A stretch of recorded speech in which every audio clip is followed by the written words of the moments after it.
Hello, everybody. I'm Susan Corcoran, the Director of Publicity for the Random House Group, and I'm with Jodi Picoult, the #1 New York Times bestselling author. She's coming here today to tell us about her new novel, The Book of Two Ways, which Ballantine will publish on September 22nd. Welcome, Jodi. Thanks. Please tell us about this new novel. We can't wait. Well, The Book of Two Ways is the story of a woman named Dawn McDowell. And she has a near death experience when her plane starts crashing and her life flashes before her eyes. But instead of seeing her husband, Brian, and her teenage daughter, and her work as a death doula helping terminal clients as they're dying, she sees something very unexpected. She sees the life she left behind 15 years ago, a career she abandoned in Egyptology, and a man she left named Wyatt, who was a fellow PhD in Egyptology like her. And when she survives that plane crash, she finds herself at a crossroads. When I wrote the book, I really wanted to ask, who would you be if you weren't who you are right now? What if your life had taken one small turn, one twist?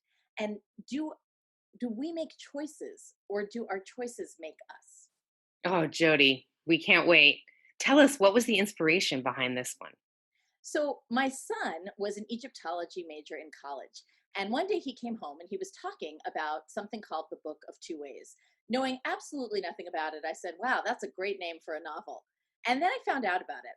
The Book of Two Ways is an ancient funerary text from ancient Egypt. It's part of a larger group of coffin texts that were a bunch of spells that would give the knowledge and fortitude for the deceased to make it to the afterlife.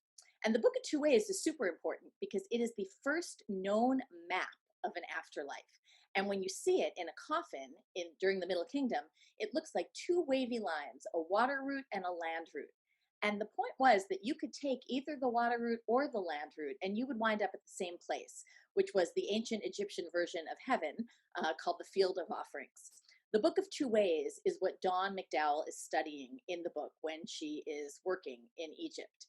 And it also metaphorically becomes what she's struggling with in the book as the story unfolds.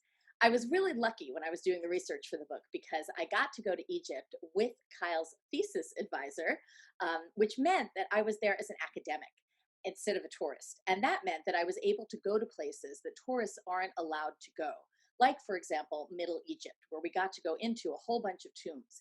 And I saw the most amazing things in tombs. When you walk into a Middle Kingdom tomb, the walls are covered with beautiful paintings of the deceased and his family doing things like fishing and fowling and dancing and singing and conducting business, all the things that really brought the deceased joy.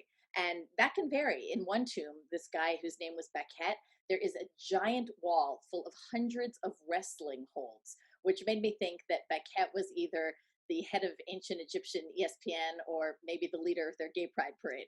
But it's fascinating to see.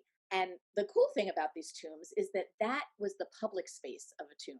And people were supposed to come visit. They could pay their respects to the deceased and they could look at all these beautiful paintings.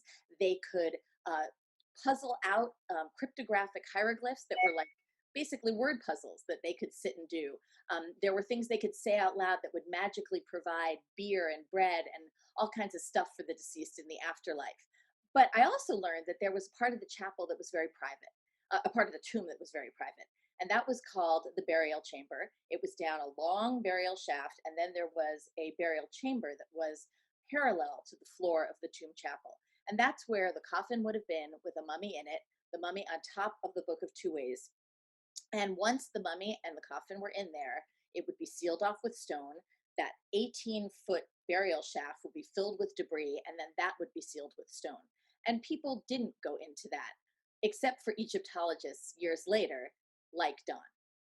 But of course, Dawn does not become an Egyptologist. She instead becomes a death doula, which led to the other half of my research for this book. And I got to experience what that is. A death doula is the opposite of a birth doula who helps with the transition into life. A death doula helps with the transition out of life. So it's a little like hospice care. They work with hospice professionals, but it's really one-stop shopping for death.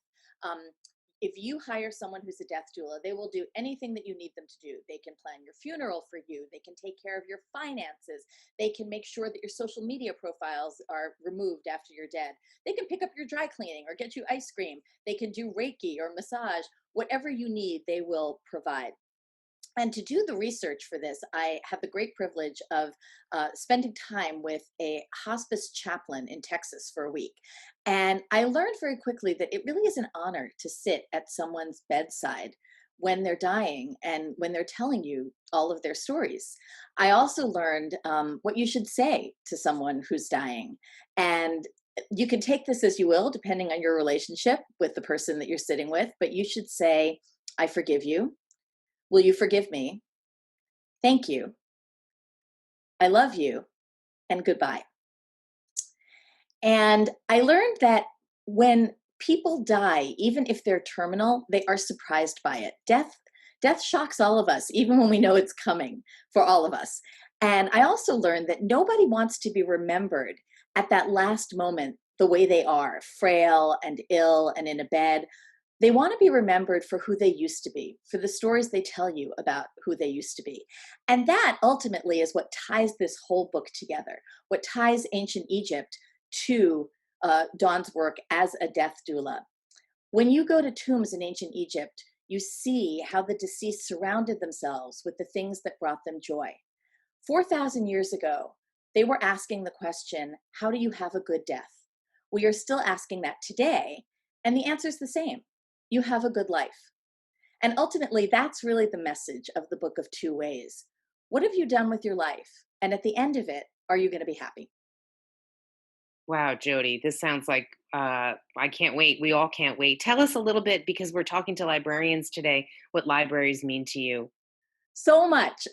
My very first job was as a page at a local library. And I've always joked around and said it must have been a self fulfilling prophecy.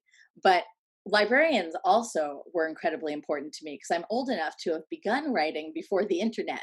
And knowing how much research I do, back then I couldn't just hop online and find things. So I really relied on research librarians to help me learn what I needed to know when I wrote a book. So I am eternally grateful to libraries. Well, we want to thank all the librarians today for their ongoing support for Jody and her work. And we look forward to a happy fall of reading. Thank you. Thank you.